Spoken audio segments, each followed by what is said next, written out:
দিনহাটা শহরের রংপুর রোডের একটি নামী হোটেল থেকে 11 জন জুয়ারিকে আটক করল পুলিশ।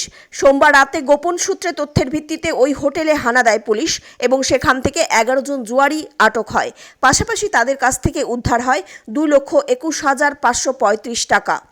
3টি তাসের প্যাকেটও রয়েছিল সেখানে। পুলিশ সূত্রে জানা গিয়েছে, একটি হোটেলের রুম ভাড়া নিয়ে জুয়া খেলছিল ওই জুয়ারিরা।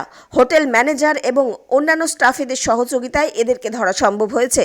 তবে পুজো যত সামনে আসছে ততই দিনহাটা শহরের আশপাশ এলাকা এবং শহরের মধ্যবর্তী এলাকায় জুয়োর ঠেক বৃদ্ধি পাচ্ছে। পুজোর সামনে এলে শহরের বিভিন্ন জায়গায় জুয়োর ঠেক আরও বেড়ে যাবে বলেই মনে করছে পুলিশ। তবে পুলিশের পক্ষ থেকে নজরদারি এবং অভিযান চলবে বলেও জানা গেছে।